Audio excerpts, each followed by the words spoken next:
will continue to join us, and please help yourself to refreshments in the restrooms or out the door to the right for those who have not been to this facility before. My name is Alicia Clark. I want to welcome everyone here this evening to the Future of Wilmington Dialogue with Mayoral candidate John Carney, also known as Governor John Carney.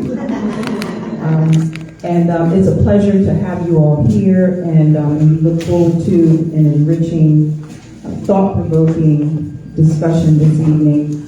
First and foremost, I'd like to thank Parkview Apartments, the residents, and specifically Miriam Larkin for hosting us this evening and all of the assistance and support that she has provided and the residents here have provided to welcome us into this space and to host us this evening. So please give them a round of applause and thank them for their hospitality. Delaware Faith in Action is a network consortium that was actually launched in 2016, I believe 2015, 2016. And the initiative was launched by me, Alicia Clark. And it happened because of a statewide effort that we undertook to address issues around racism in state government at the time. And so there was a statewide campaign, and there was a need to organize faith leaders in each county up and down the state, and we did so along with NAACP and other groups and organizations that we work with. And we were able to draft a report that was handed to then Governor Jack Markell that outlined the findings of our work and research. And in that report was a list of recommendations that were made in terms of next steps to begin to address these issues. And Governor Markell was actually on his way out, and so Governor John Carney inherited that report. And one of the first steps he took in terms of that report and some of the recommendations was to implement some of the policies and bring on board some of the consulting groups and organizations to help address those issues. So this evening we will be talking a little bit about that in terms of progress and where things stand in terms of those issues within state government. I'd like to also say that the focus of this conversation this evening is on people of African descent. We were very intentional about structuring the conversation that way to give room and a platform for those of us who are of African descent, Caribbean descent, and African Americans to specifically ask questions and hear from the mayoral candidate, John Carney, Governor John Carney, what his position is, what his thoughts are, what his vision is in terms of these issues that are unique and specific to us. So that is the intention this evening. And I bring your attention to the sign that came in here as well, so that you are aware of the offices. This isn't all of the offices, of course, that are open for election, but some of the top offices where there are races.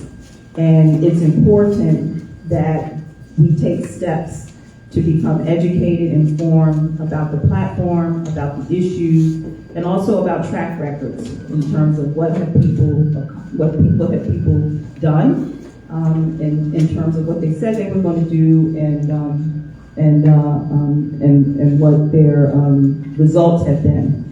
So again, if you are not aware of all of the different races and all of the different offices that are up for election, go to the Department of Elections. The information is there, but make sure you're informed. Make sure you are an informed voter. This is election season, and September the 10th is the primary election. And you need to have registered in order to participate in the primary on September 10th. The general election is November the 5th. So there will be offices on the primary ballot, let me say this another way.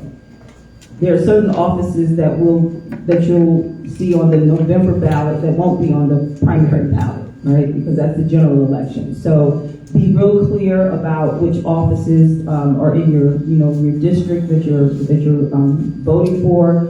This is a closed primary, so you have to be affiliated with a party in order to vote in this primary, registered.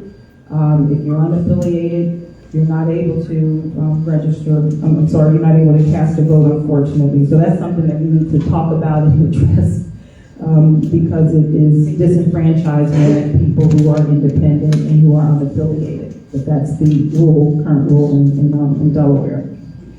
I want to just also mention a couple of things. Last week was the 61st anniversary of the March on Washington for Jobs and Freedom.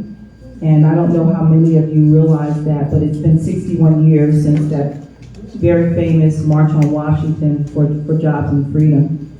And a lot of people remember the great speech of Dr. Martin Luther King during that time, the I Have a Dream speech. But Dr. King also talked about economics and equality and the distribution of wealth in this country.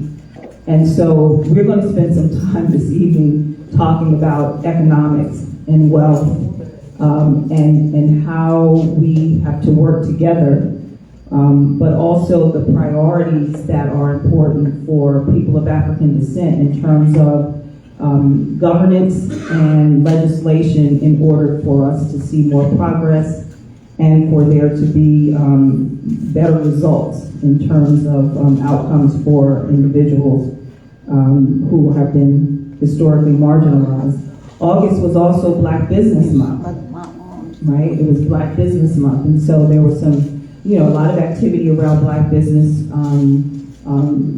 development and also Black business ownership. But Black business development is a area where there needs to be major improvement here in the state of Delaware. So there's a lot of work that we need to do in that space, but that was the month of August. And we also kicked off early voting on August the 28th. So again, early voting is August the 28th through September the 8th. On September the 8th, Delaware Faith in Action, along with IMAC and other partners, will be hosting Souls to the Polls.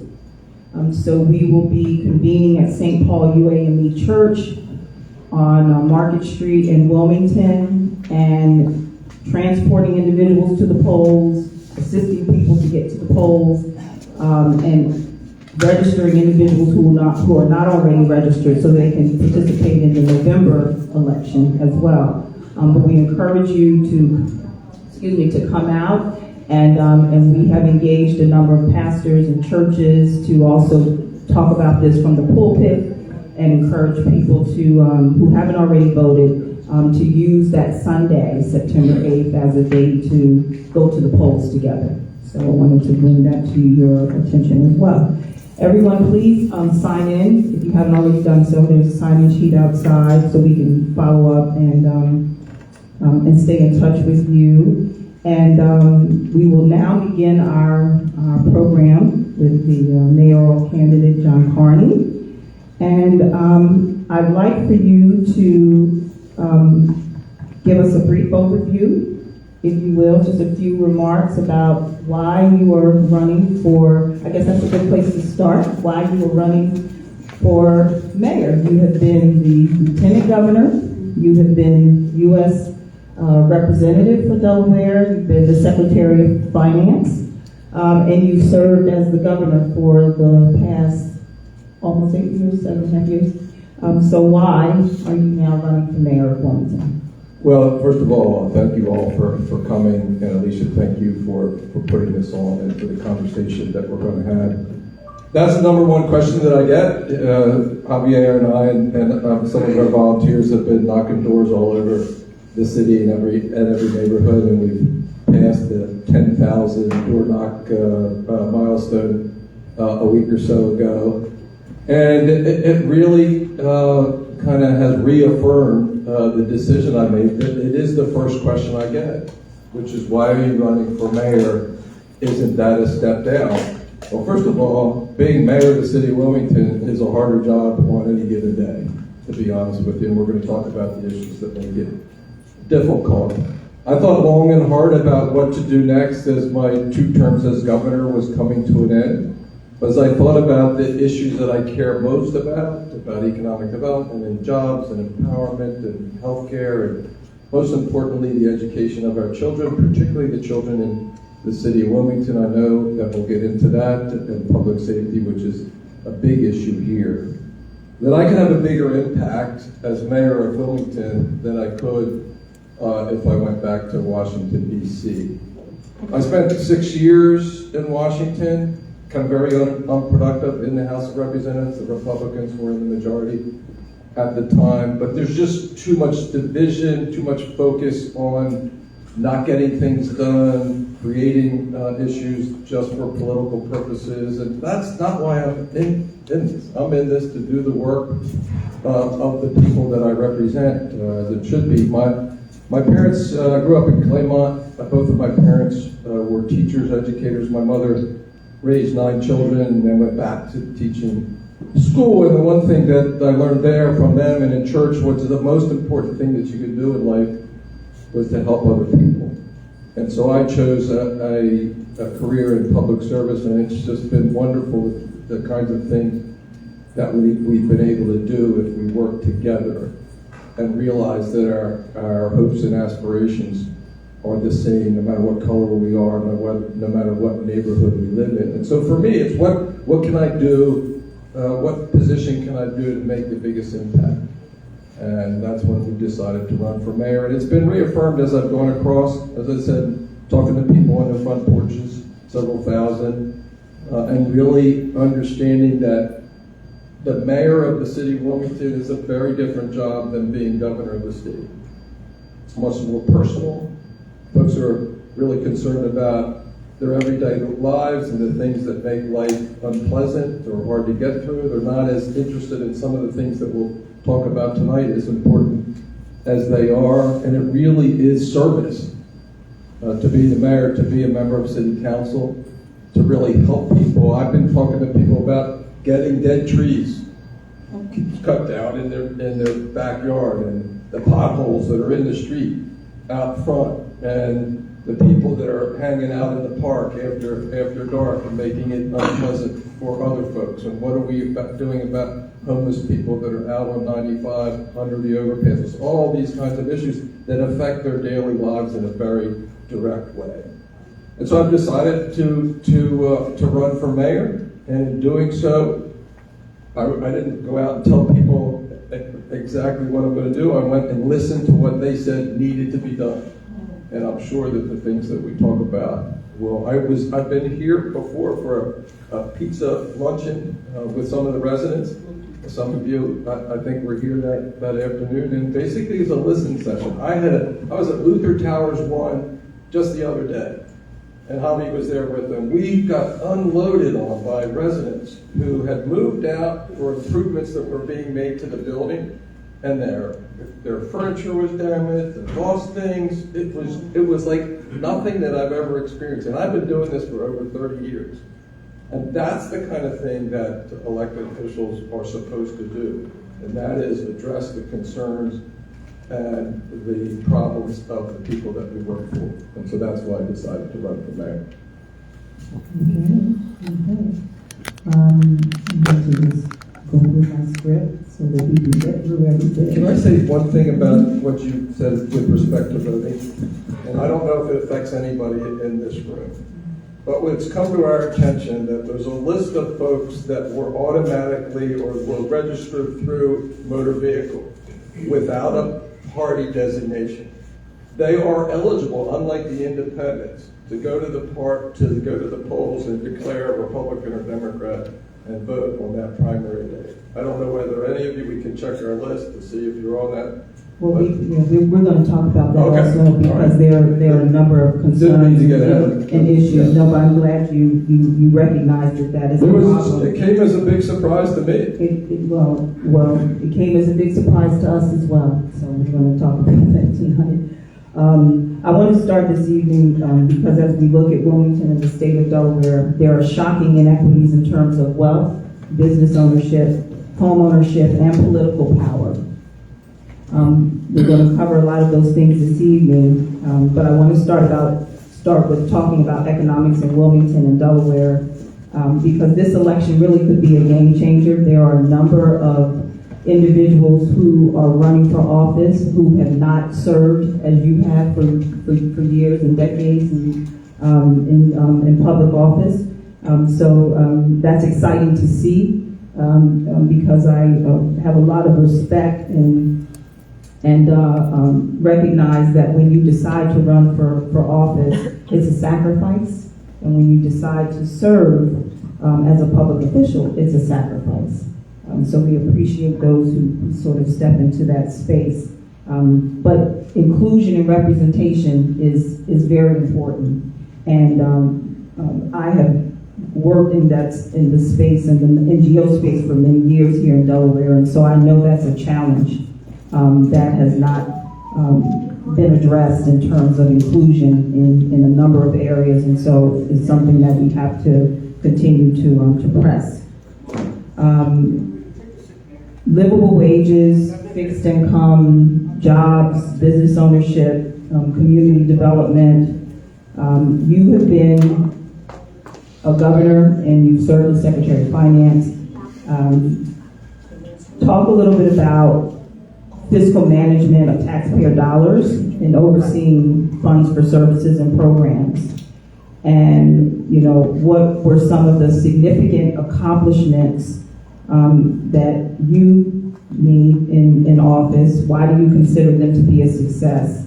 And then what were some of the challenges? But I'm asking you to answer that question as it relates to, issues concerning people of African descent. So not things that you did for, everyone, but the areas that we know of that are issues that are challenges for marginalized communities, people of African descent. What are some of the accomplishments in terms of fixed income, jobs, business ownership, and community development in those spaces? So they're all very much related. And when you think about economic empowerment and economic progress, it really all goes back to one thing in my mind, and I learned this, as I said, from my parents who are both teachers, and that is to a strong educational foundation. Without that, it's going to be difficult for folks to kind of make ends meet, even though during the course of my administration, we have raised the minimum wage from about $7.50 an hour to $15 an hour, which will take effect in January. A lot of folks had a big hand in that. Does that solve the problem? No. It doesn't. It makes it difficult still for somebody who's working at minimum wage to be able to afford their rent or the mortgage to purchase a house. But it is a big step forward. There's a reality today that's very different than any other time in my years of public service. It's always been the case prior to the last couple of years, since the pandemic, by the way, that there weren't enough jobs for the people looking for work. Let me say that again. There weren't enough jobs for the people looking for work. And just think about what you hear from political leaders and folks is, we need to create more jobs, particularly jobs that pay a living wage. Historically, that's been industrial type jobs, manufacturing jobs that tend to pay significantly over the minimum wage. The fact of the matter is today that there are more jobs than people looking for work. I'll say that again because it can be confusing. There are more jobs than people looking for work. So take the state of Delaware, for instance. We are one of the states, probably the state's biggest employer when you include the school districts. We have several thousand job vacancies. Now part of it is there's not a supply of workers for whatever the job might be. Nursing, let's just take that. There is also a mismatch between the skills that people that are looking for work have and the skills necessary for the job. So that part you've got to solve through workforce development, education, and training, and more so than any other time that I can remember, mostly because of federal funds that were made available, we have increased the dollars available for Delawareans to get training, mostly at Delaware Tech and Community College, so that they can go into those jobs without a college degree, get paid significantly more than the minimum wage and be able to support their families. We have supported one of the best programs, educational training programs that I can ever remember, which is called Zip Code Wilmington.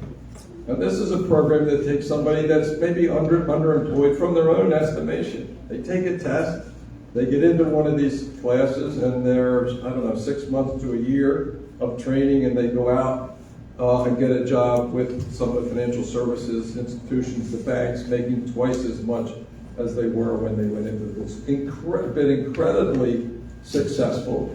The banks and the financial services companies, they make a commitment to hire these folks on the front end. So the people that are in these classes, they know they're going to get a job after they complete that program. One of the things that the schools have done, Governor Markell started it, and we built it, almost doubled it in our high schools, and it's called Pathways. Pathways encourages students to get involved in something that's going to lead them to a job after they graduate, or on to Del Tech, or maybe a pathway to nursing or some other career in construction, in the trades. You get that at some of the trade high schools, or on to college. And so when you think about economic empowerment, you have to go back to education. And if you look at, even the report, the reparations report from the city of Wilmington, if you go back to the recommendation, it fundamentally goes back to making investments in those kinds of programs. Early childhood education, child support, child care after school. So the school day doesn't just end at 3 o'clock. You have programs on weekends and during the summer. That economic empowerment comes fundamentally through education and improving our schools. And for me, the mayor doesn't have any really official role in the schools in Wilmington, other than we created what's called the Wilmington Learning Collaborative, which really is a single district within the 3 districts with responsibility of the city, and the mayor, along with city council, has an appointee to that board. I am confident that board is going to improve the education that our city children are getting. Dr. Burgos, who's taken over as the executive director, it's like their own little school district. I was with Harlan today. The principal they have there is excellent. It is the best of the elementary schools in the city, and we hope that they'll provide the leadership necessary for to lift the others up. But the bottom line is, if we're going to have the kind of equity and the kind of economic empowerment that we want and that we're talking about, it's got to start with a strong education or training along the way. Okay. So 2 things you said I want to piggyback on. One, you said Zip Code Wilmington has been incredibly successful. Can you define what that means in terms like of... 95% of the graduates get jobs where they make $75,000 a year at banks. And what number of individuals have come through that program? Yeah, they initially, when it was started, it was really started by private, mostly the banks, so private interest. And originally, I think the graduating class was in the 30s. I think they've doubled that beyond the demand, right? It was a big decision that they made to create more graduates maybe than there were positions available, with the expectation that would attract other jobs to Delaware. Because when we compete, by the way, we compete every day, we the state and the city compete every day for new jobs and new businesses coming to our state. The only way we can have jobs for anyone, white, black, or brown, you've got to have companies that are willing to set up operations in here. And that's why the success in bringing Insight to the old MBNA buildings on Rodney Square is such a big thing, because they're bringing 500 jobs from Pennsylvania to Delaware to occupy those buildings, which are now empty, pay taxes to the city, support all the things that are important to all of us, and continue their growth from the facility that they have there. So they're all connected, and sometimes we don't get the connectedness in all these issues in terms of making progress. Okay, I just wanted to, because it's always good to share a number in terms of what you define as incredibly successful. So well, a bigger number, if you talk about pathways in the high schools, several thousand.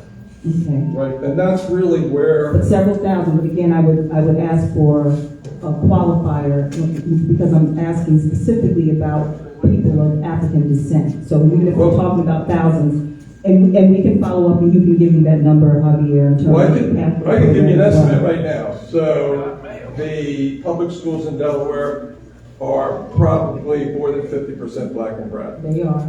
So you're talking about the same distribution in the Pathways program. Okay. 50% or more black and brown. And it's encouraging. One of the challenges. Because we're talking a lot about education, and we're going to get to that. I get that lights me on fire when you start talking about education. Okay. So I want to ask two follow-up questions in terms of the economic. The state of Delaware completed a disparity study in 2022. It's 2022. And in that disparity study, it highlighted the sort of gross inequities that exist within the state government in terms of procurement. More specifically, if I'm not misspeaking, for construction procurement in state government, 92%, I believe, of the contracts went to white men, right? It said non-MWE, so that translates into white men.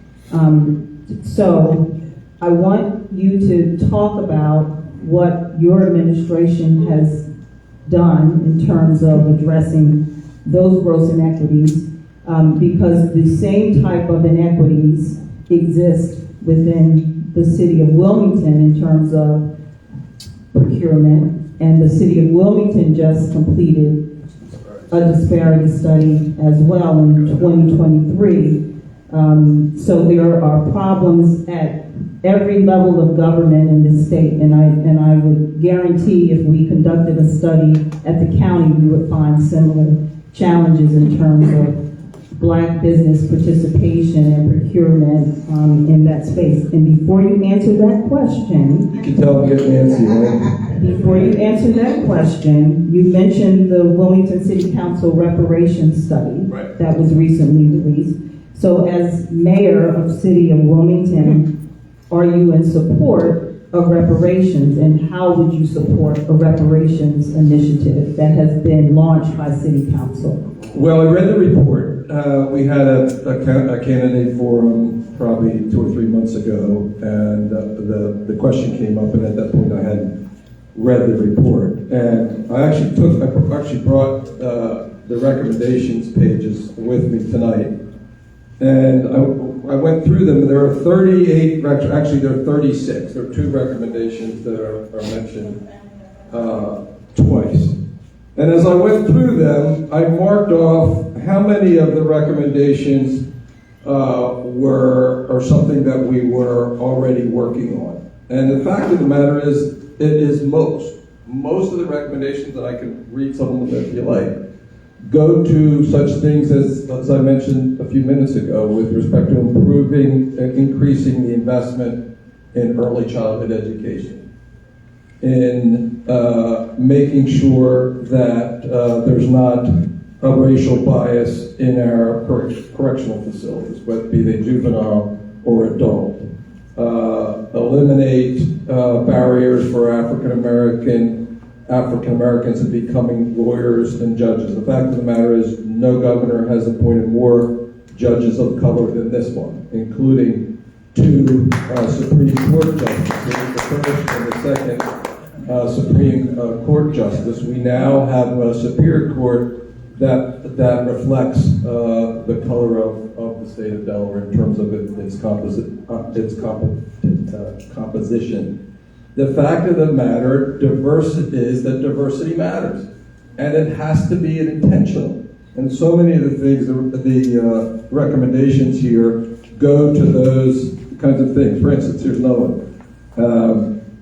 Should increase rental support through down payment assistance, which we do, security deposit insurance, which we're doing. Utilities payment for African Americans is not something that we're currently doing.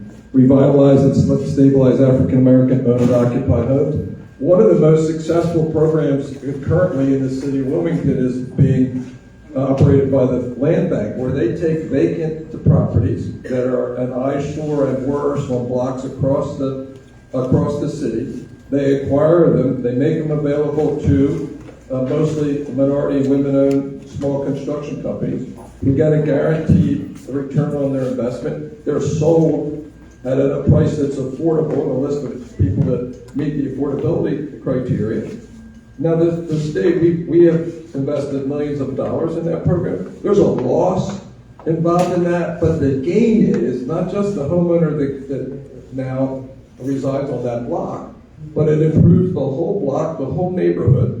I was touring some of the houses that were redone that way, and people were coming out of their homes saying what a great thing it was, because now we have a block. So the point is simply that, yes. Well, let me also say, I can go through all these if you like. You don't need to go through it. The reparations report is something that people can access. I'm asking you the question for a yes or no confirmation answer. Do you support the work of reparations?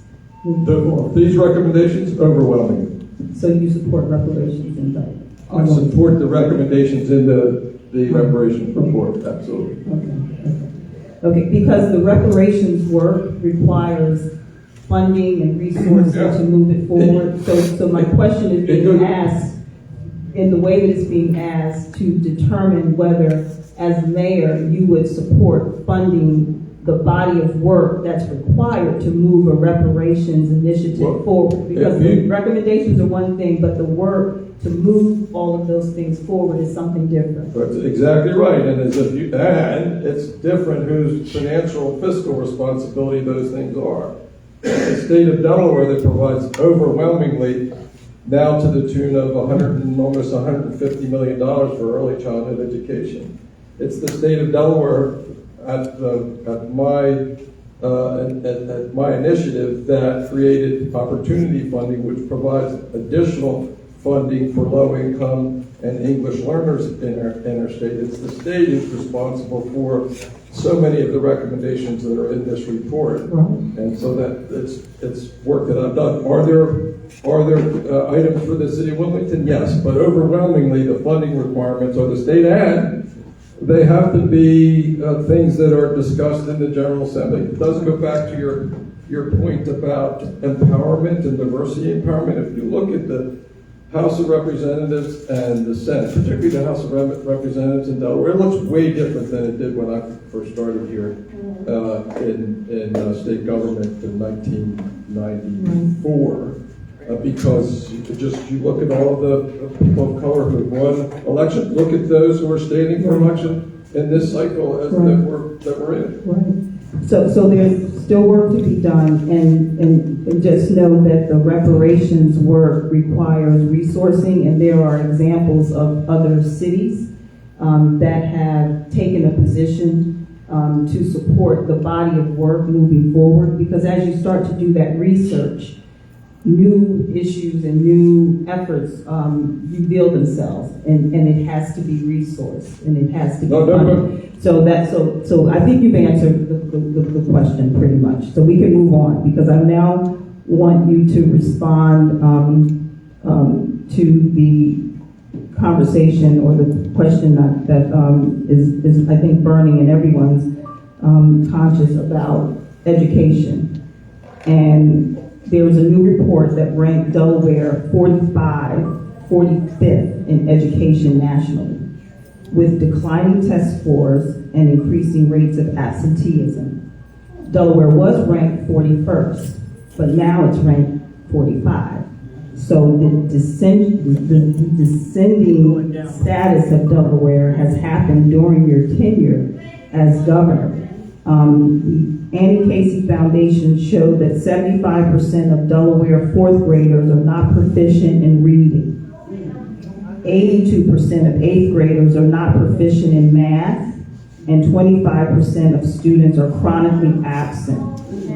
So this is a number for the overall student population. So if this is the number for overall students, if we disaggregate that, it's worse in the city of Wilmington. Exactly, and begin to look at students of color or people of African descent, we know that the numbers will be even worse. So if these issues have not been addressed as governor at this point in time, and you already acknowledge that the mayor doesn't have the same authority as the governor does in terms of education, you have to sort of collaborate and work together. What is your plans and strategy in terms of addressing this education crisis in Wilmington? Yeah, I mentioned it at the outset, and it's taken me the better part of 8 years to get the Wilmington Learning Collaborative approved. And I believe strongly that the collaborative is going to make a huge difference. The trajectory that you talked about was set prior to my becoming a governor. We had a global pandemic, which in my view puts into question all of those numbers. What bothers me the most, two things bother me the most. One is the absenteeism, right? That means there's some kind of disconnect in the homes, there's some kind of disconnect between the schools and the homes, not making sure that the children get there on time. I mean, if it gets to the point, you need to send people out to get the children to make sure they're, I remember being in a meeting with teachers at Shortridge, and they started talking about absenteeism. And I said, well, like, on what order of magnitude is the absenteeing happening? Like 25% don't show up till after 9 o'clock. Well, 9 o'clock, before 9 o'clock, oftentimes they have reading as the first thing that they do. So the second thing that disturbs me is the fact that in the city schools, and particularly in the city schools in the Christina School District, which is why I have pushed to try to get the Christina School District out of the city and combine the schools that now comprise Christina, included in either Red Clay or Brandywine. We've not been able to convince the legislature to do that.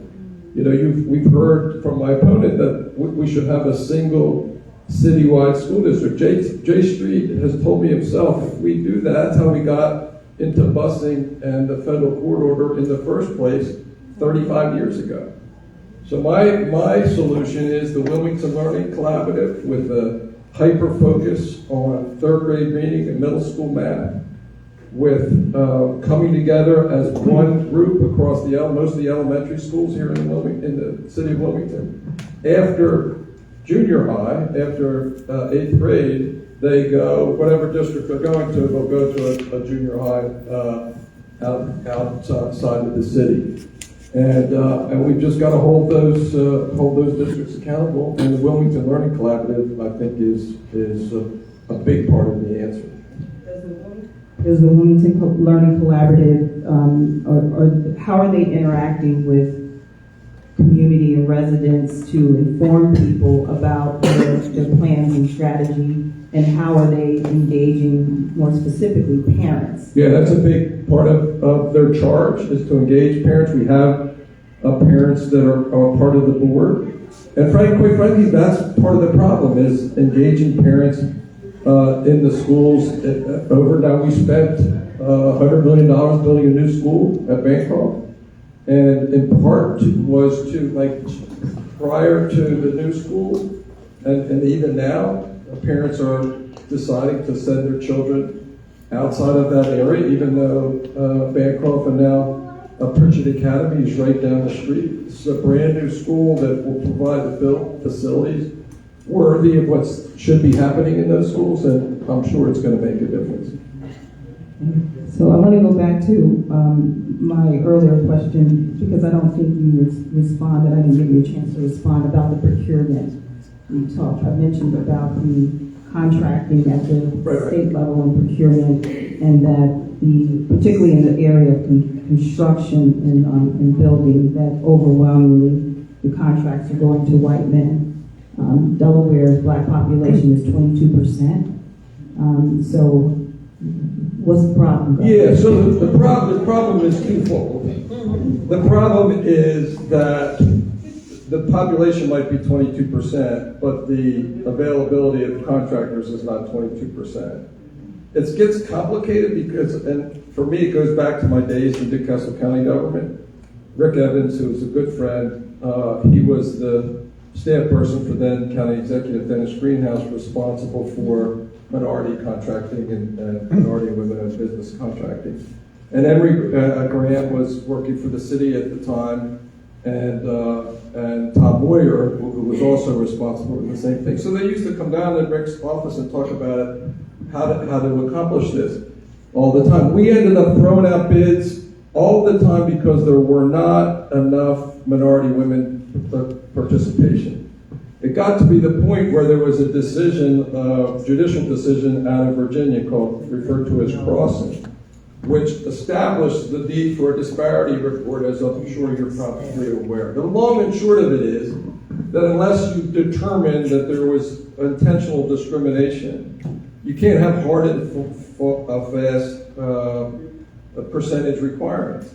And so they has to be aspirational, and that's the approach that the state has taken. We have a perfect example of a project that has worked and worked well, and it's the new Hodson School, where we had these aspirational goals. We made it clear to the majority contractor that had already been selected, and we got returns above 30% in women and minority-owned business participation.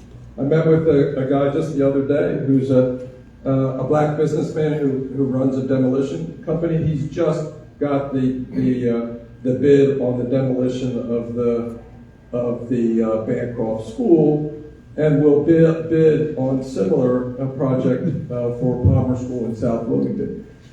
Its diversity is important, and it has to be intentional. And these aspirational goals, so far, as we've done this pilot, we've also passed legislation that enable us by law to use the aspirational model that we had for Hodson High School for other state construction projects. So we're in Delaware, and if you look at Maryland and you look at Pennsylvania in terms of their minority construction programs, DPE programs, they're not exceptional, but they certainly are doing much better in terms of producing results than Delaware is.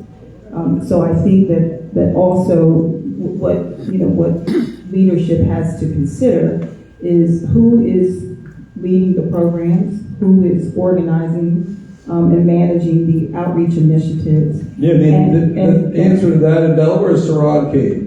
And if you know Saran Cade, he's an African American, and he's also my budget director and has really championed this project. I know Saran, but there are other, I would say there are other experts in that space that can move the needle in ways that obviously the state has not been able to do. And so as we move forward, I think it's important to engage those with a track record who have produced results, so that we're not continuing to have these conversations, the next 4 or 5 years. And I just explained the new track record. Well, let me one say of the this biggest too. construction projects in our state at the moment. But here's what I'm thinking about is the spend was about $1 billion in construction, in procurement, about $1 billion. I don't know where that was coming Okay, so from. it's, yeah. When We have a capital budget that is. So the point is, if we're talking billions of dollars in procurement, and we're only scratching the surface, and we're only making these very small incremental steps, there's a lot more room for improvement.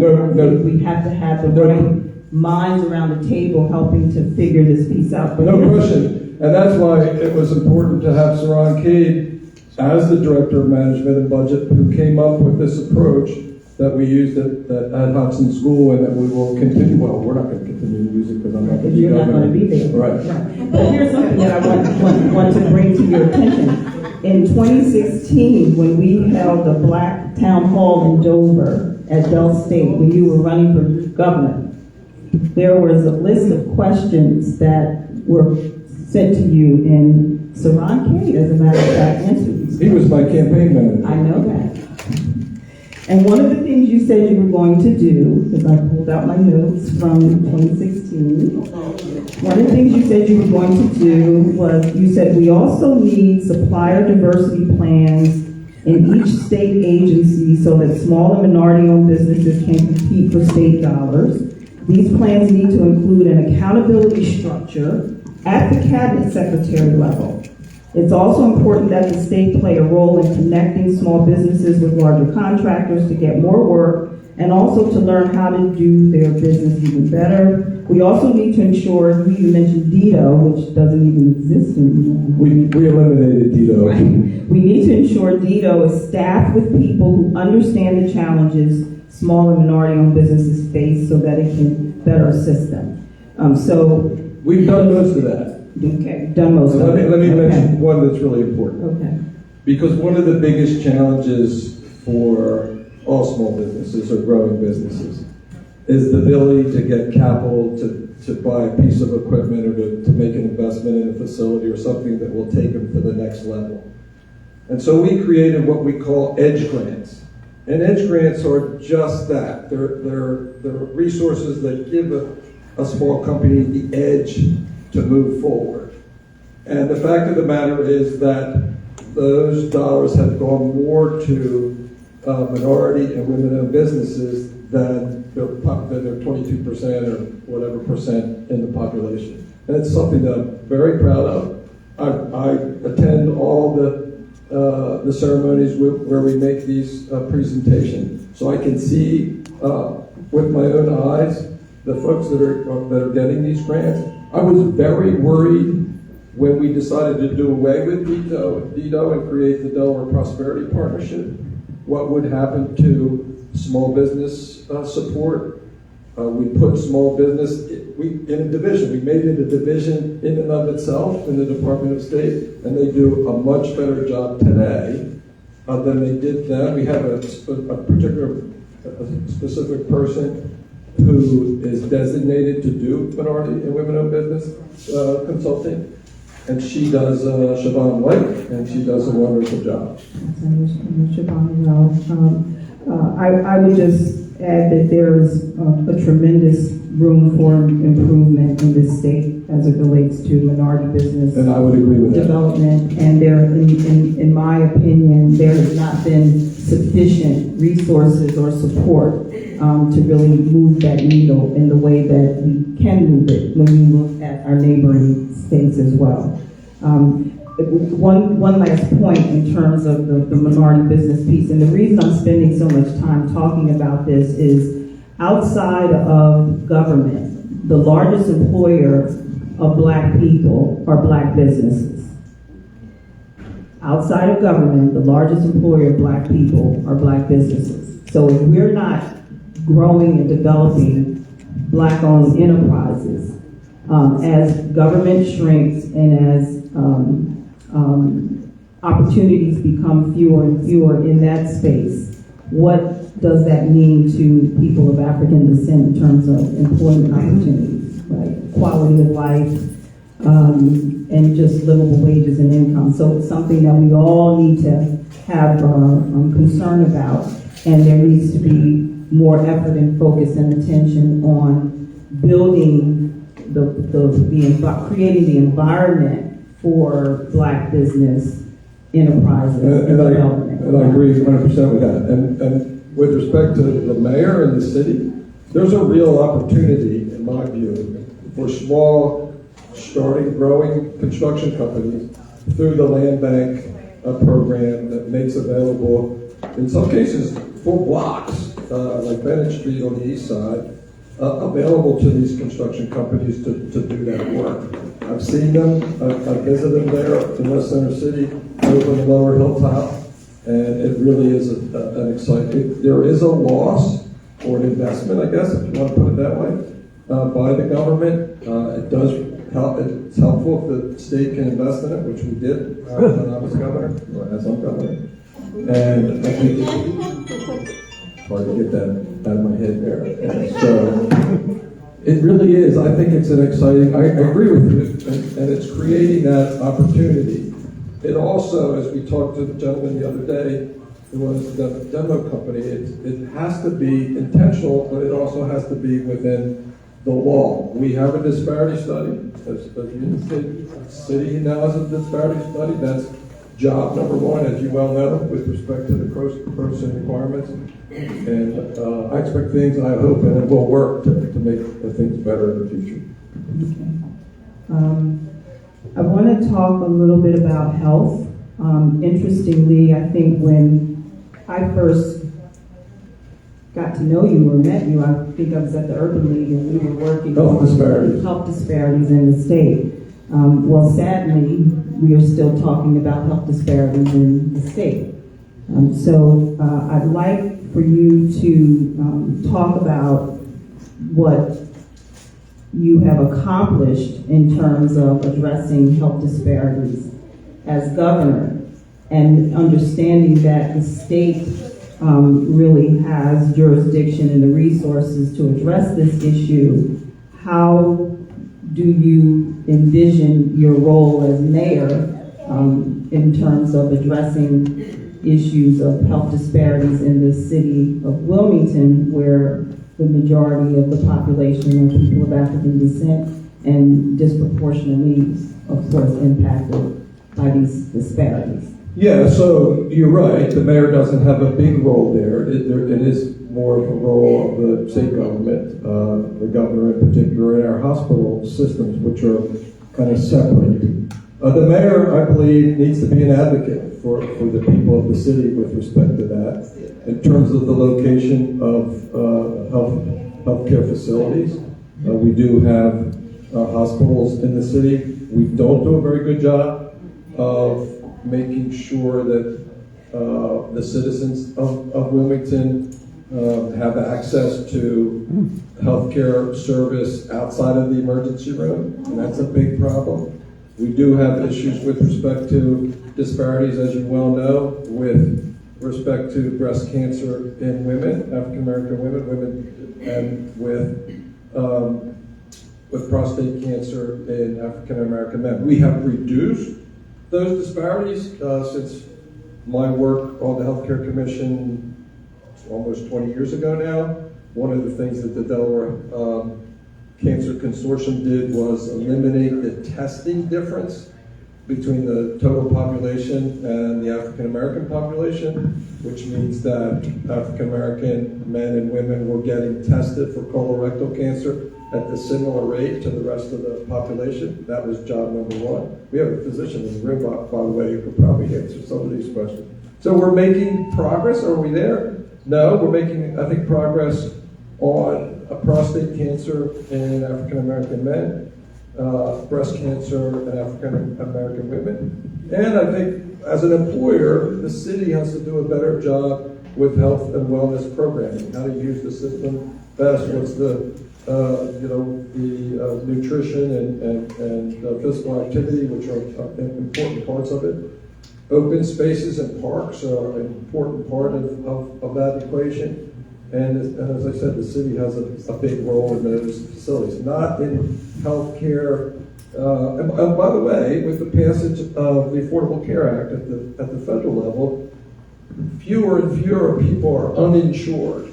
They either have Medicare, Medicaid, government programs that either have health insurance from their employer, or they're getting health insurance on the marketplace, and it's the Affordable Care Act marketplace, which enables some subsidy there to make it less expensive.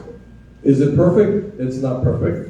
Fewer people are uninsured. I think we're doing a better job with testing. One of the main focus in the healthcare area over my years as governor was COVID.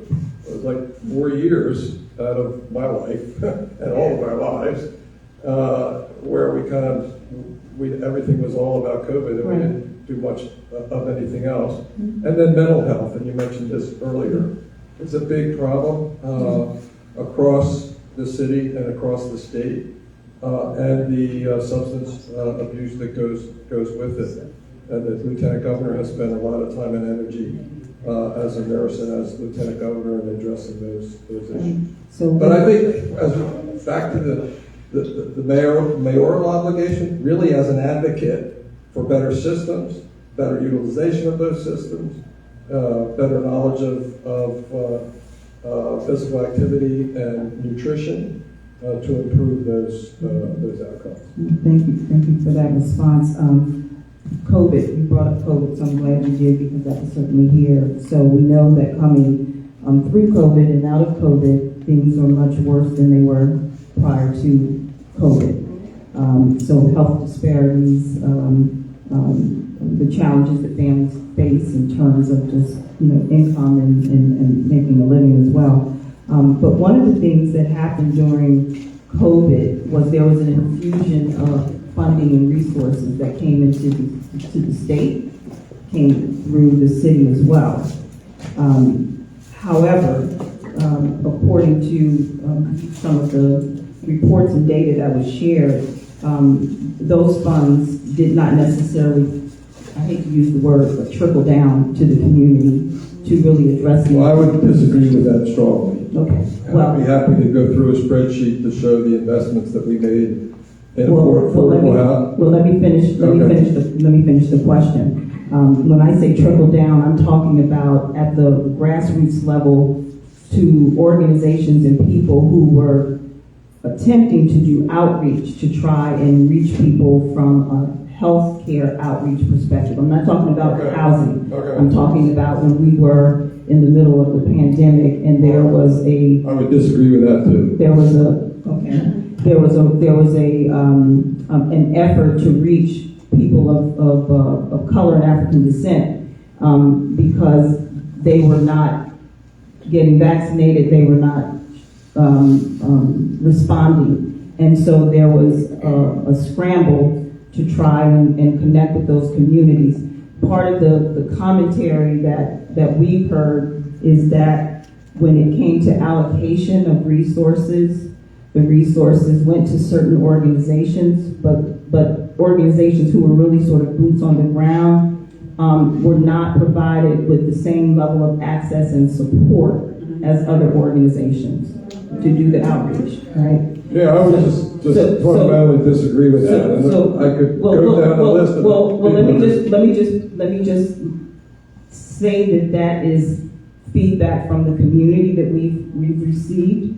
Your data can show who received what, and it would be great if you can share those reports, because my follow-up question was, now that you mentioned that... You didn't let me answer the first question. And then I'll let you answer the question, Go ahead and dig it. Because what I want you to provide us with, and I think you were going down that lane, is an accounting or an audit or a report of how the funds were distributed, so that we can take a look at that and become better informed and educated in terms of the pandemic money, because there were two streams of funding that came through the state and funding that the city of Wilmington also received. But at the state level, it would be helpful, since you're still the governor, it would be helpful to know how those resources were allocated and which organizations received funding. So now I'll pause and you can answer the question. Number one, we can provide that. We got the money. There was a rush for resources. I think every church and faith community in the state wanted some of that money to do a testing and a vaccination clinic at their place, and obviously that wasn't possible. So my guess is that folks that weren't able to get resources, or the ones that complained and those that did get the resources did not. But I can tell you, because I went to a lot of both vaccination centers, we have a National Guardswoman here. The National Guard came up huge during the pandemic in so many ways. And the fact of the matter is, there was a lot of complaints originally from the Hispanic community about not getting access to testing and vaccination. And as it turned out, once the vaccination eligibility was made available for younger than seniors, the vaccination rates in the Hispanic community it surpassed those in the population at large. The African American community vaccination rate was tracked a little pretty much with the population at large. And we had more vaccination sites in communities of color than in larger communities. And access to those, we had one right across the street here. It was actually one of the first vaccination sites that was made available. And it was located right there intentionally so that it would be made available for folks that lived in this building, that lived in the senior high-rise up the street, and the senior high-rise that lived up there. And that as word got out that they were doing vaccinations here, it flooded this site, and we had to close it down. We learned a lot from that bad experience. We learned a lot from having vaccination clinics at the DMVs when the weather was cold and those lines were long, and so it was a very difficult and trying time. But there was, again, going back to the point earlier that diversity is important and it has to be intentional. It was over the moon intentional with respect to the distribution of both testing and vaccination, and we can provide that data. And you can track the rates of vaccination rates over time and see where those differences narrowed once younger people were eligible to be vaccinated. Right. And here's one thing I just want you to sort of take away from that, because having worked in health equity and even worked with you, several years ago in this space, COVID was a horrible experience for everyone, but what it presented was an opportunity to put an infrastructure in place to deal with health disparities moving forward. So it was a disappointment, and I'm saying this on a very personal, it was a disappointment that there wasn't more effort to really put the infrastructure in place so that once we came out of COVID, we had some platforms and initiatives and institutes, if you will, in place to really begin to address issues around health disparities moving forward. So I look forward. I would argue just the opposite, that a lot of these churches, community centers, because they did that activity during COVID, were continuing to do health-related service delivery after COVID, and we can provide that information for you as so well. It'll be helpful. So I would love to see the reports. I think we would love to see the reports, and we would love to understand the funding and the distribution, because the challenge also is, while there were organizations, churches, and the like that were able to receive some funding, it's not sustained. So, what happens happens moving forward? And that's why I was saying infrastructure in place, because the sustainability is always an issue. Well, that's absolutely true. And that's because the federal money that was here today and gone tomorrow, and we had to make decisions about, governor and legislators, mayors, members of city council have to make decisions about where to spend the money, the limited resources that they have. Right. Are they going to spend it on early childhood education? Are they going to spend it on after-school services? Are they going to spend it on health related services at the community service level. All those kinds of decisions. And so when those resources were pulled back or finished from the federal government, then we had to make those decisions about where the investments were. My focus has always been on making sure that we have investments increasing for the education of our children, which includes health care related services, which include early childhood education as well. And one last thing on that point, when you have the right voices around the table and the right brain trust around the table to help you figure that out, that's why diversity matters. Then we end up on the other side of the fence. No, I disagree with that strongly. Okay.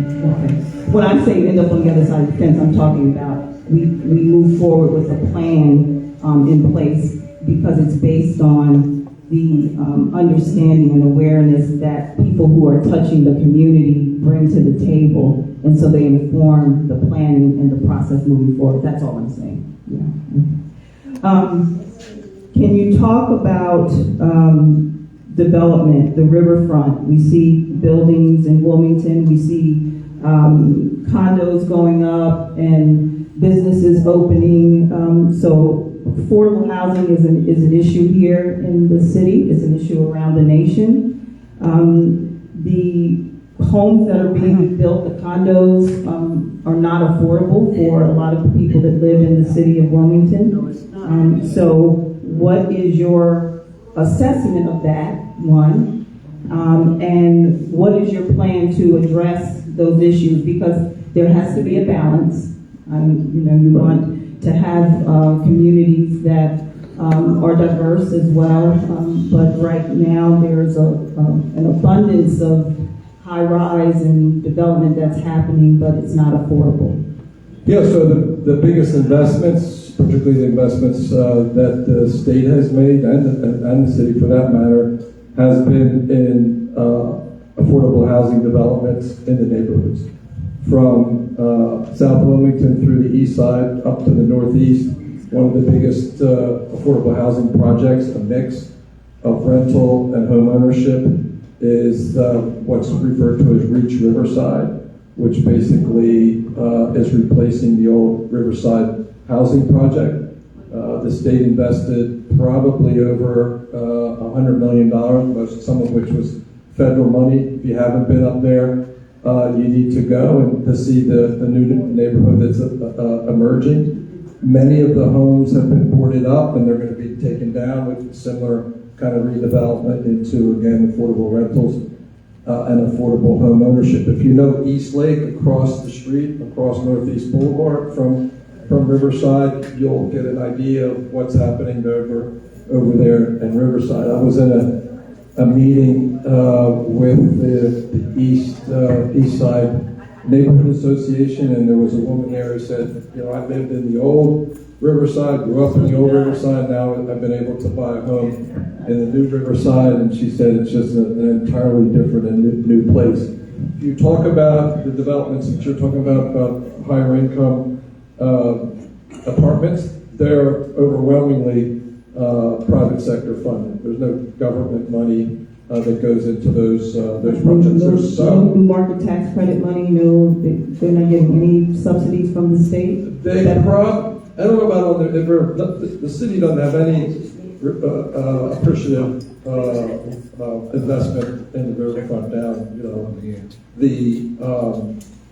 They may be getting the apartment buildings that are around Market Street may be getting downtown development district tax credits, but beyond that, the vast majority investment in affordable housing, in housing period, in the city of Wilmington is going to the neighborhoods. And as mayor, that would be my number one priority. You don't have to make investments in the kinds of projects you're just talking about. You do need the diversity so that you have the tax base to support all the other things that are on your list and that are on my list.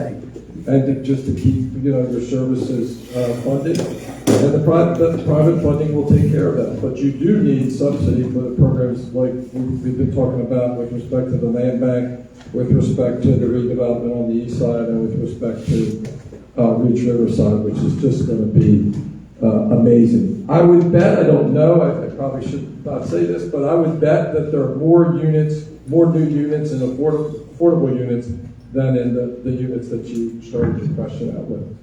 And there's very little public investment in that.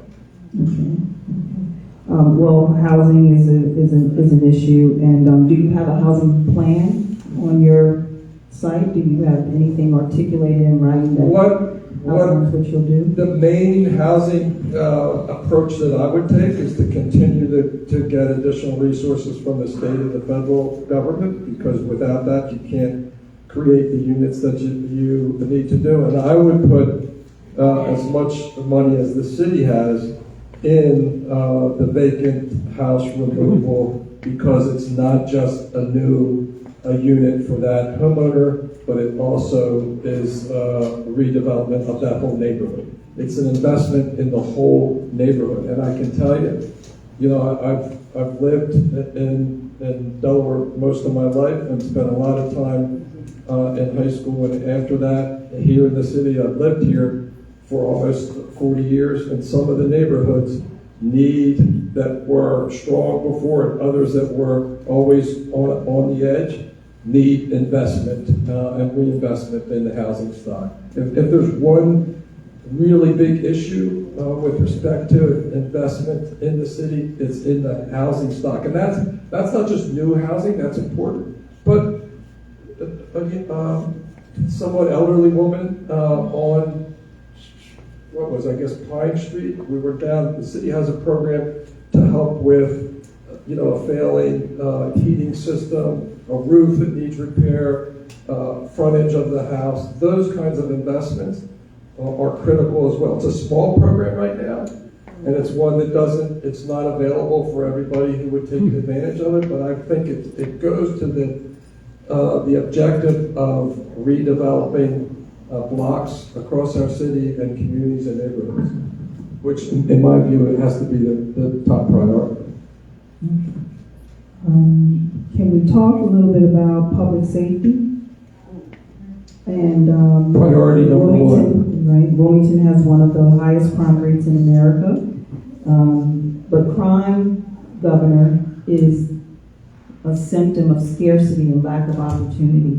And so it is our belief that you should not talk about crime without talking about education, employment, job training, and the resourcing of those areas, mental health, to address the issues related to crime. So what is your vision and your strategy for addressing these issues in a comprehensive way? Yeah, we've talked about the other things, starting with education, childcare, all the way up. But fundamentally, the crime that's happening, the most violent crime in the neighborhoods in our city is group and gang related. We know that. We track the shootings that take place.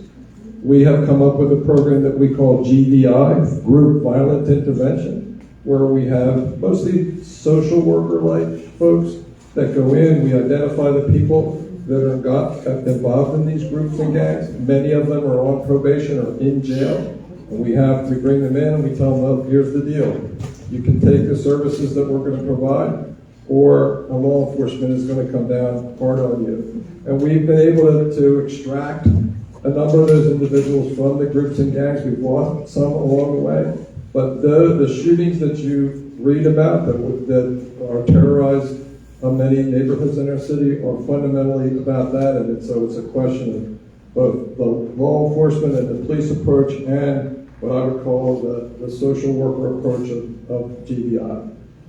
So in what role does community play in that equation? Big. So the way it works is when we, our GVI participants, our GVI workers, many of them are ex-offenders.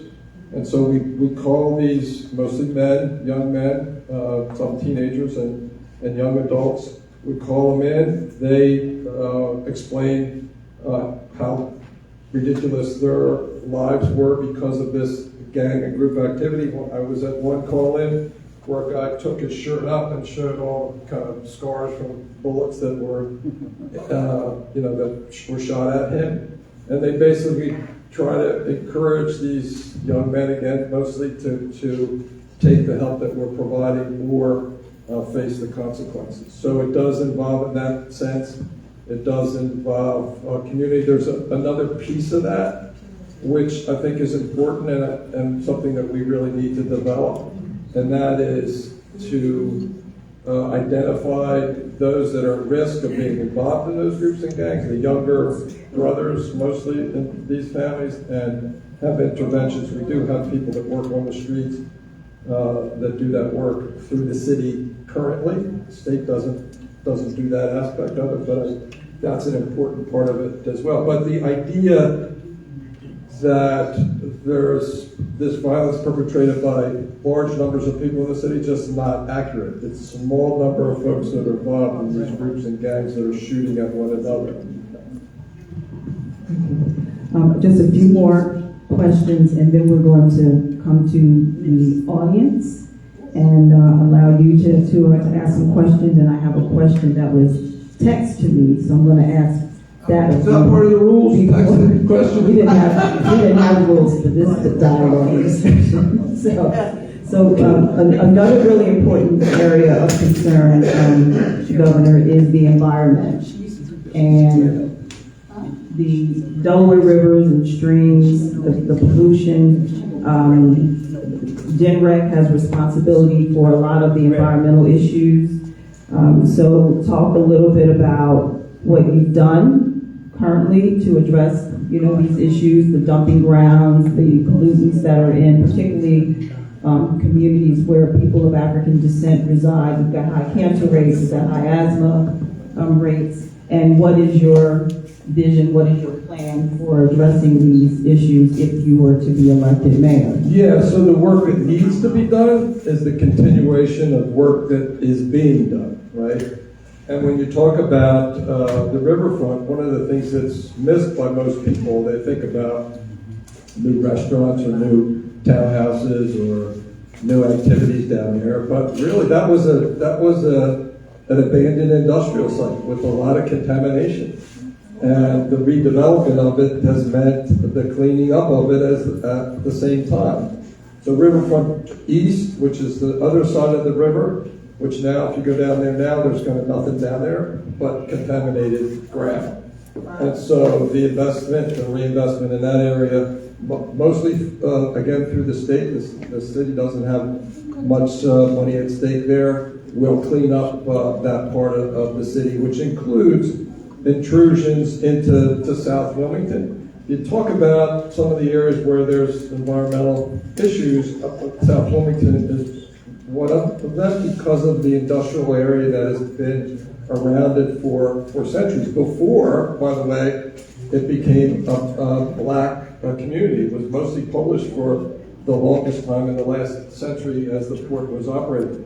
We have a plan to finance a container port terminal in Edgemoor, and by doing that, you will take a lot of the dirty, for want of a better word, traffic coming out of the Port of Wilmington that's currently in the city. It'll be containerized, which will hold some of those contaminants and make for a better environment there. The biggest issue for the city is what are called combined sewer overflows. So the sewer systems in the city, the storm sewer and the sanitary sewers are combined.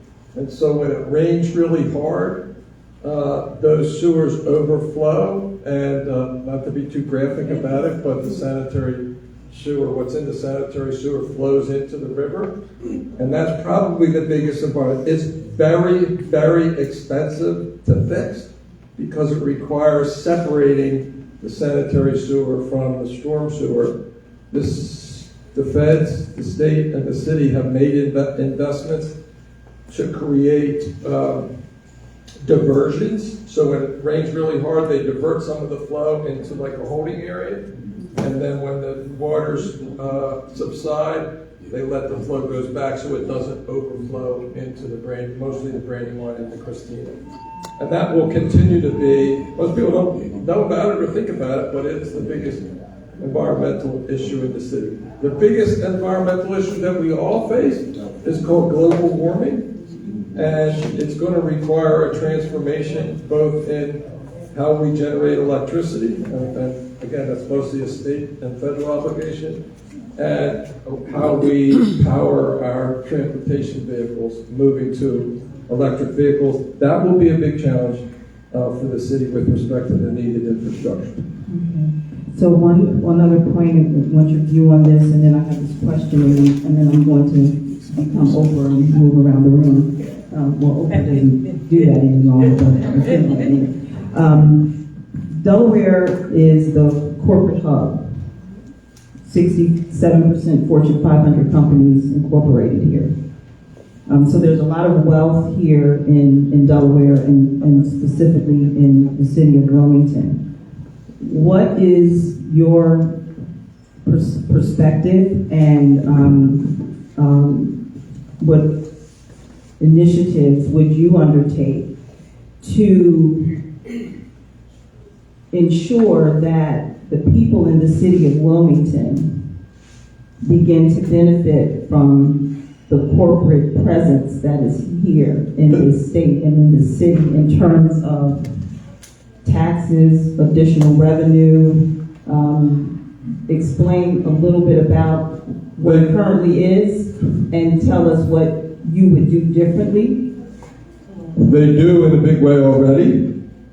Who benefits when you say they? City of Wilmington, that's us. Oh, so you're saying city City taxpayers benefit more than any other taxpayer in the state from the incorporation business. And by the way, because a company is incorporated here, doesn't mean that their wealth is here.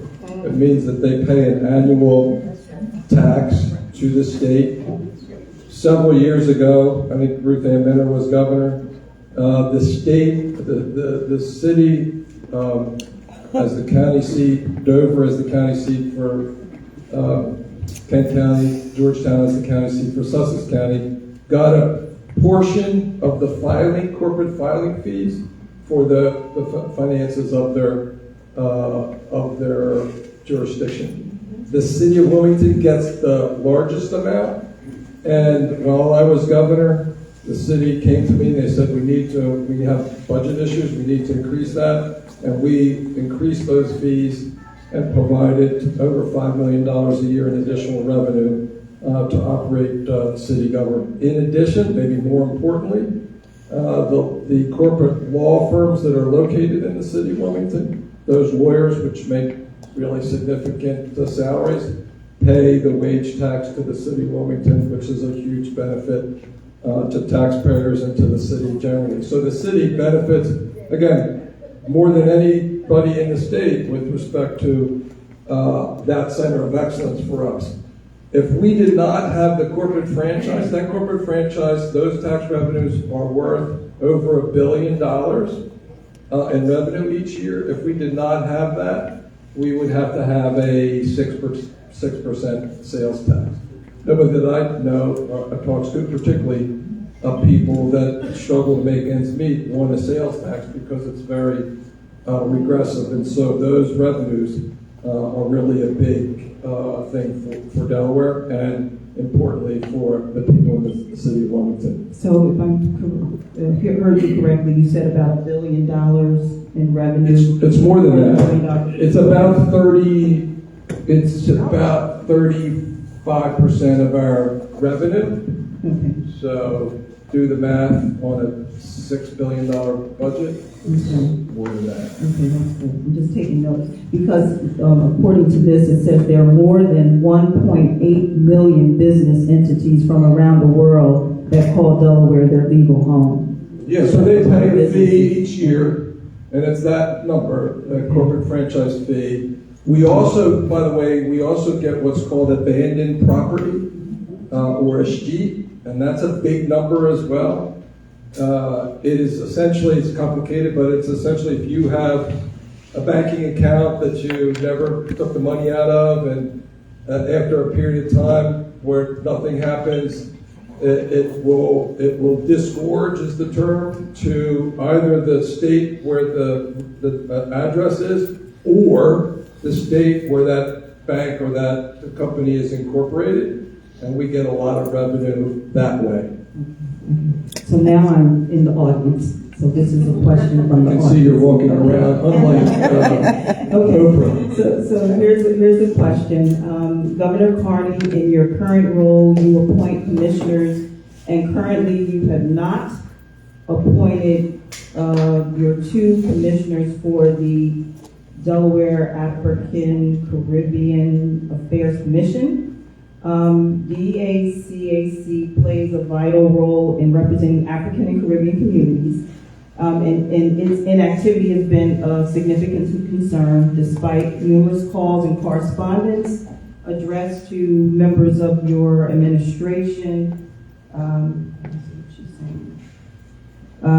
This issue has not been addressed. So the question is, can you prioritize this matter and address this issue to facilitate a meeting of the commission? Such a meeting will enable the commission to elect a new chairperson and restore its functioning.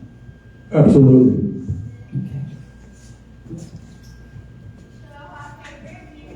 Absolutely. We have a commissioner in the room. Governor, I would like to place this question on to you. Have you done anything in the last 5 years about this sole property, Atlantic Aviation, the sole property? The Atlantic Aviation? The sole property. The sole property? I'm not familiar with that. You're not familiar with the sole property at the airport? No. No. Maybe I know it is in a different name. You said maybe, is it on? Oh, I got it. Dassault. Okay. Yes, I do. I'm You sorry. had me kind of bump on there for a minute, didn't you?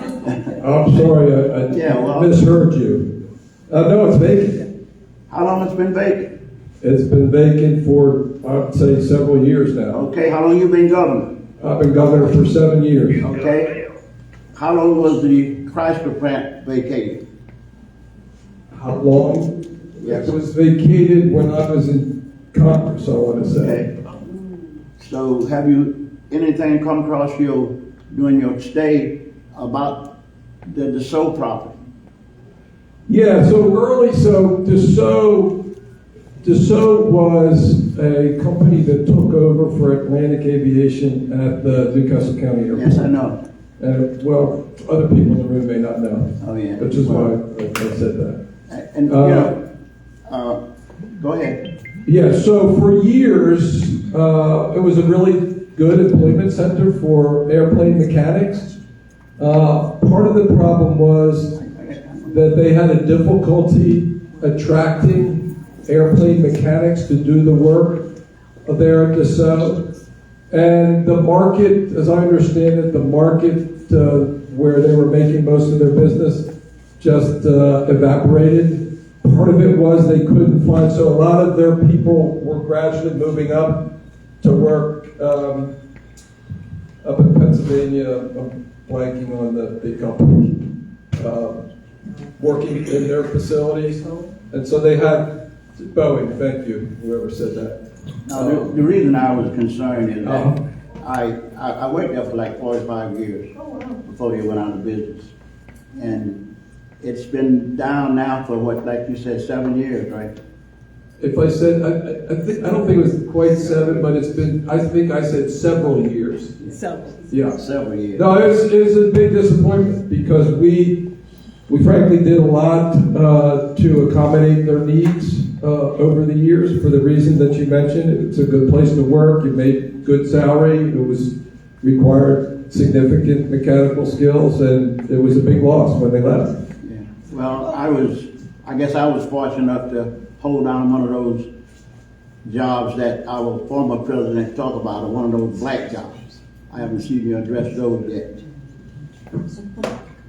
Well, I can tell you that I know that comment that was made. One of the things that we struggle is to attract jobs that pay a significant salary and that are in the kind of industrial sector, so to speak, and those are necessary for a mixed economy.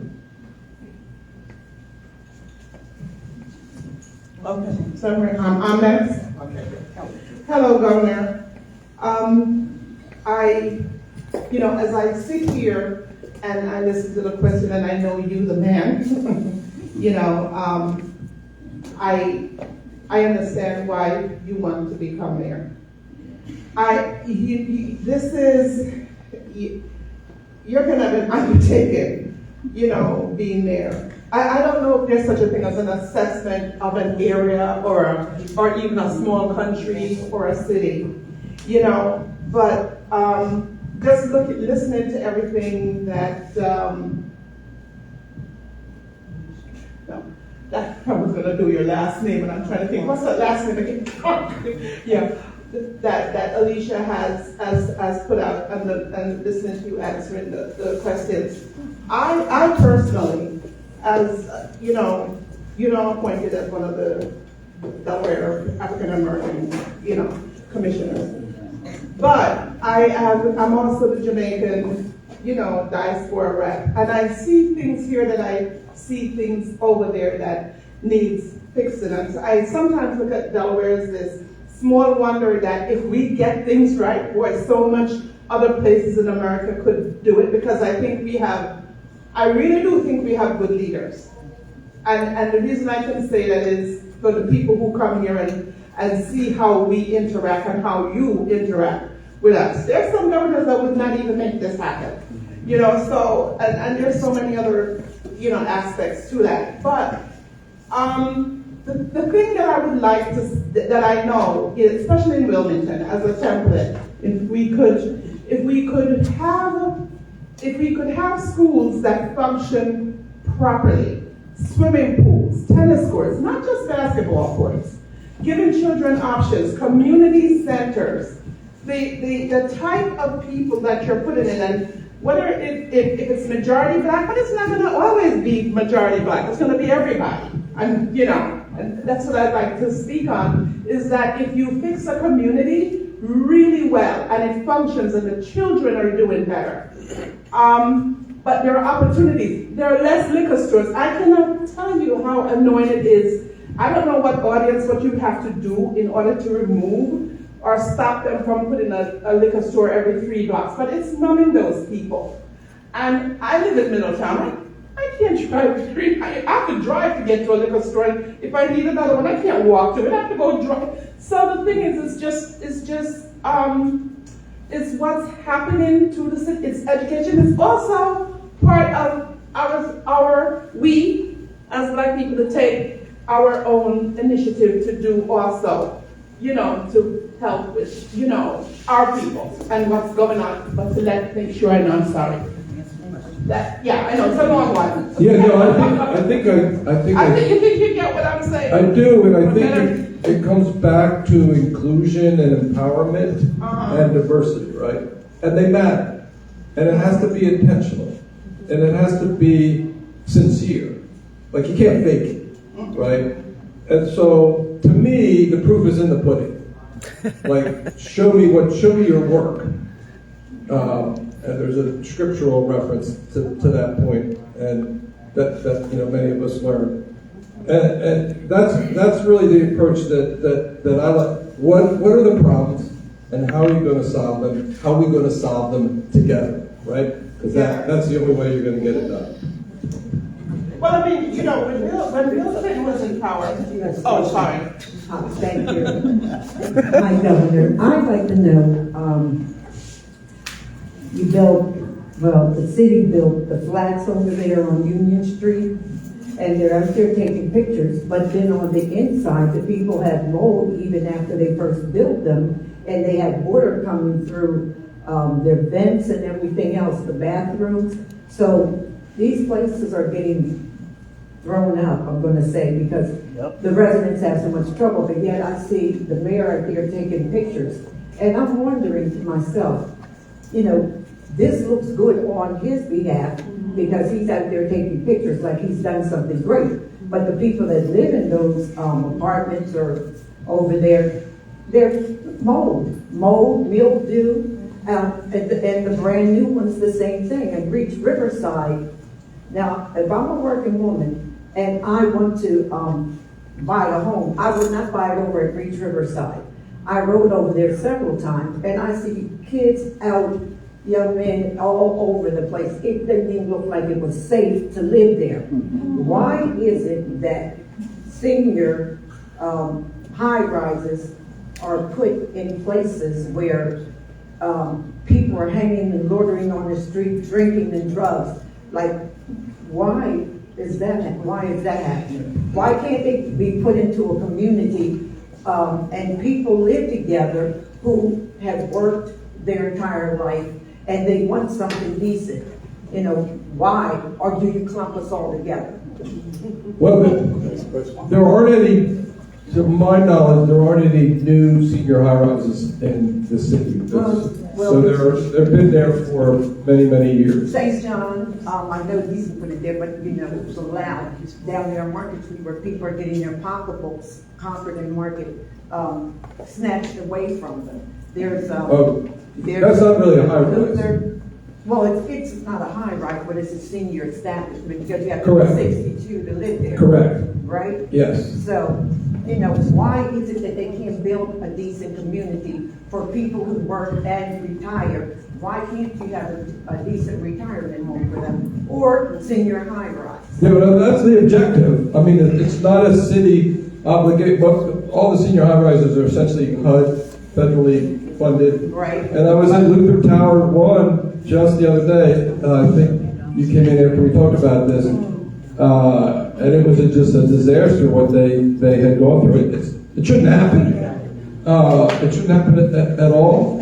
And that's a case, in that particular case, like the woman said to me, well, you're the governor, do something about it. And so when I told her, I said, okay, here's what we're going to do. Y'all are going to have your meeting next week at the Residents Club. You're going to come out, or the Residents Committee, you're going to come out, put down your list, and I'm going to take it on your behalf to HUD to get it fixed. Will I be able to get it done? Like, people assume the governor can do anything. The governor only can do what he or she can do. And that's what, in that case, we'll see what we can get done. But you're right, it shouldn't happen. No, but you The idea that there's mold in those brand new places is disturbing. And you're a congressman, so you know you have some contacts still, I'm sure, down in Washington. I do. Well, he'll talk to them. Yeah, hi. So you had mentioned a lot about how all of our struggles and issues are connected and the importance of land back. But I'm just curious to know why you hadn't mentioned anything about Palestine or at least expressed solidarity with the Palestinians experiencing a genocide that is being funded by our tax dollars. This past year, not once had you mentioned anything about Palestine. And the same systems that are oppressing black and brown folks in Delaware and in America are oppressing Palestinians. You unconditionally have supported Israel while they take away the rights, the healthcare, education, and the land of Palestinians. And now you say you care about Wilmington, and you want to improve these issues with the people of Wilmington. But how can you say you care for humanity and our rights when you support the rights of Palestinians being taken away from them? Over 1 million of Wilmington tax dollars goes to Israel. They get free healthcare, free education, free housing, while Palestinians are getting their land taken away from them. While people in Wilmington are experiencing homelessness. You talked about homelessness. Where's the money? The money is going to Israel to fund a genocide and occupation when people in Wilmington are starving. 1 in 4 children in Wilmington go to bed hungry. Their parents are working multiple jobs. And you had mentioned governors can't do everything, mayors can't do everything, but at the bare minimum you can express solidarity because there are people in your community who are being impacted by this. They are being deeply impacted by this, and you have not once expressed any solidarity or expressed any outrage against the genocide that has killed over 100,000 Palestinians. Shame. I didn't hear the question there. I've been very clear on my position with respect to the situation there. I think it's terrible on both sides, and I wish it would end. My question was, why hadn't you expressed any solidarity with the Palestinians? Because you were expressing outrage over Israel. What happened then? You are part of a bipartisan coalition for governors for Israel. What about Palestinians? Over 100,000 have been murdered since October. That doesn't include over 76 years of occupation and genocide that's been happening since then.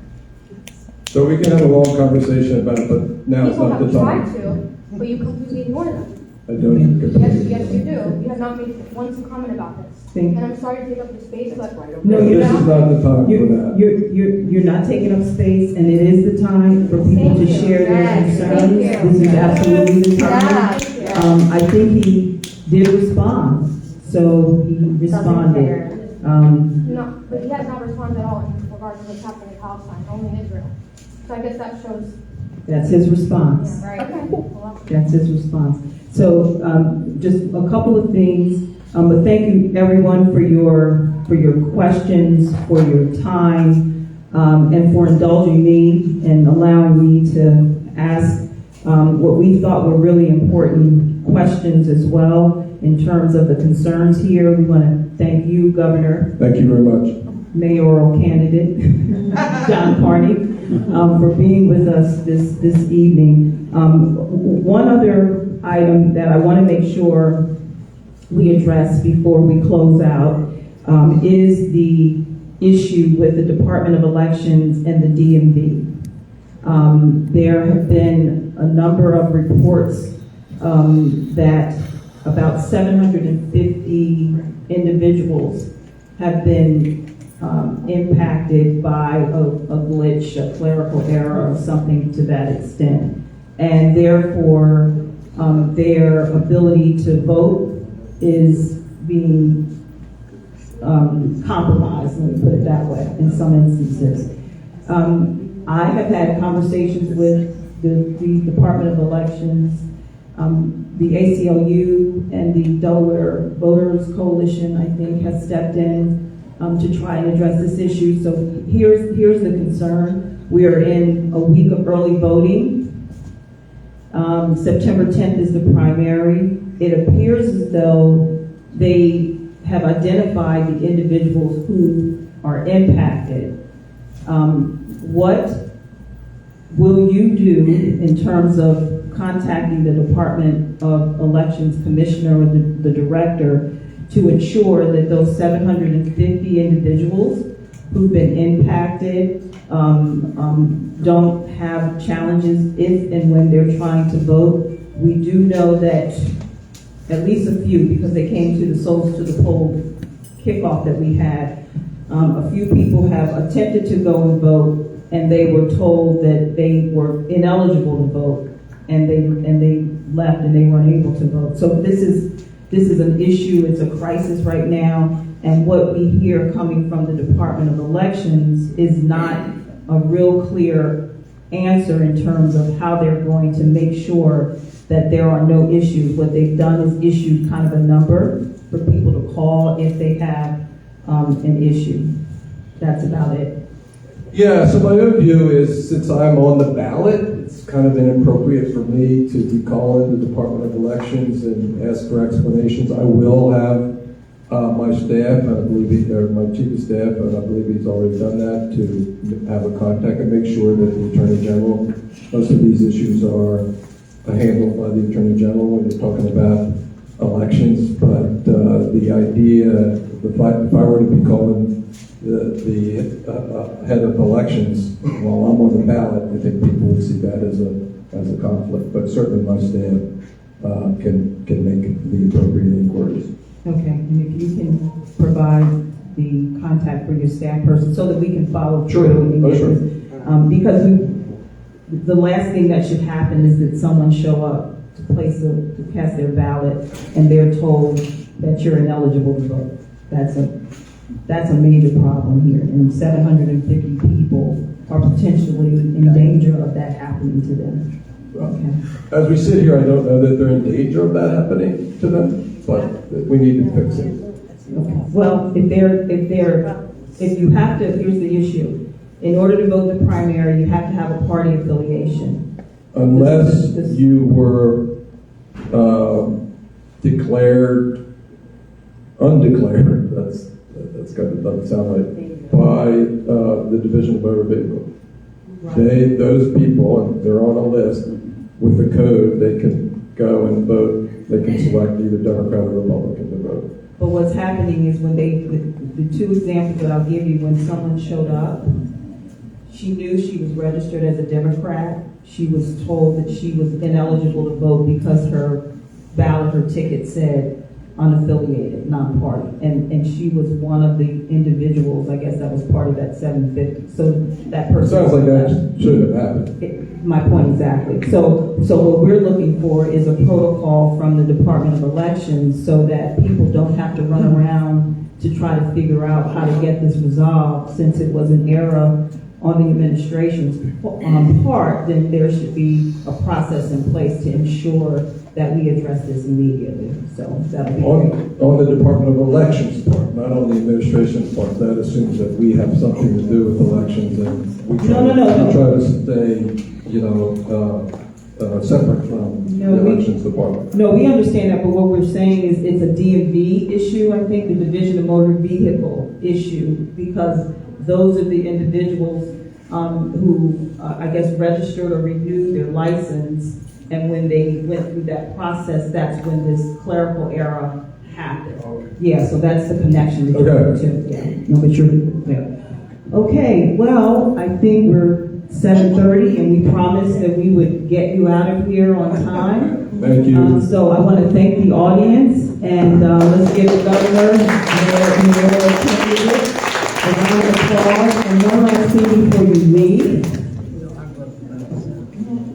Blacks in Government has a chapter here in Delaware now. And this was launched last year. Blacks in Government is a national organization that was founded in 1975. It's been around for a very long time. This is a gift for you.